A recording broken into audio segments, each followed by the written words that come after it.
Hello everyone and welcome back to Art Historian. Today we're going to be talking about Raphael Sanzio, who is our last Renaissance master. So sad, I know. We're going out with a bang because if you want to talk about someone who had a rock star attitude, you're going to be talking about Raphael. He was rumored to be a party boy, loved life, lived a very vibrant lifestyle, and also rumored to be a little bit of a ladies' man. He looks so innocent. Don't they all?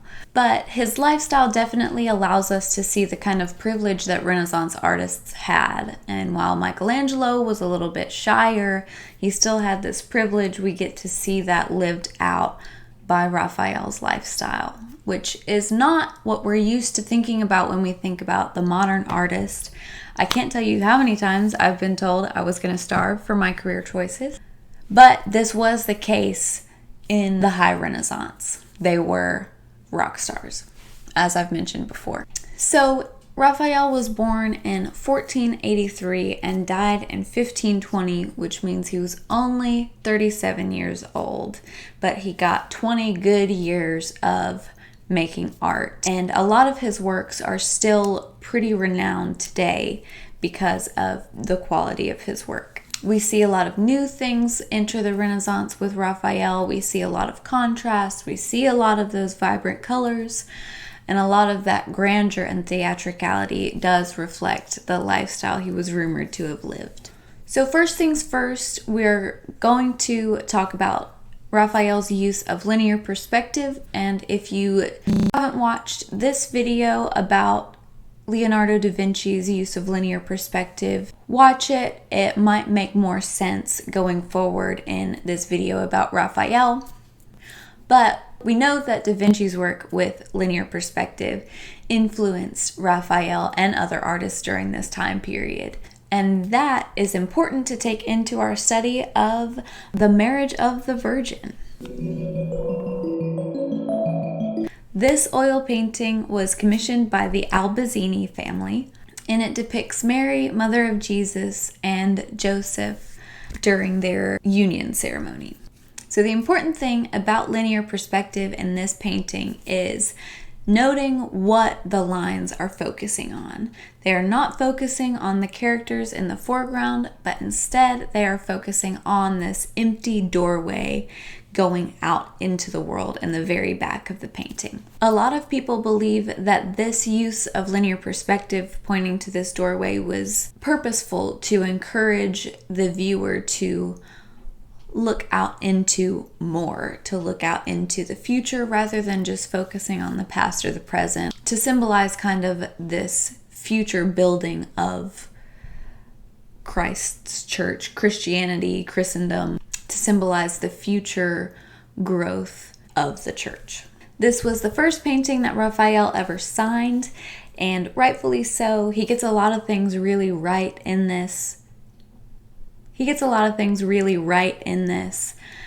With his use of linear perspective and his use of three-point perspective, which is this depiction of depth in three different planes. So in this one, we have the foreground, the middle ground, and the background. The proportions are all correct. It all looks like it should if we were looking at a real scene. It's also been updated from Perugino's version to reflect a more contemporary style of the time in this kind of circular composition rather than just horizontal. And we see him create his kind of signature spin on his works, which carry him through the rest of his career with these super vibrant colors and this higher contrast in the light and shadows of his work. And so shortly after this, we see his next big piece of art created, and that is the School of Athens. This is a fresco painted in the Apostolic Palace in Vatican City. It depicts a lot of classical philosophers, artists, inventors, in order to pay homage to this lofty, mentally dense line of work. And although a lot of these individuals being depicted were not alive at the time, there are so many references to really relevant figures that would have been alive during this time. One of those is the building that they're in is believed to be modeled after the early designs of the new St. Peter's Basilica, but it's clearly a Renaissance era building. In the center, we see Plato and Aristotle, and Plato is believed to be modeled after Leonardo da Vinci in order to honor Leonardo da Vinci as a great philosopher. He's not the only Renaissance figure in this piece. The weeping philosopher, Heraclitus, is believed to be modeled after Michelangelo, and he is called the weeping philosopher because of his melancholy disposition, and I wonder why Michelangelo was used as his figure. It was because he was rather melancholy. It's a little bit of a jab. Raphael and Michelangelo didn't get along. What do you do? Another reference is that we see one of the artists that Raphael had to paint over in order to create this piece, Il Sodoma. He is depicted here, and right next to him we see Raphael himself in his classic black beret. Historians are unsure if he ever wore anything other than a black beret. It was obviously his signature look.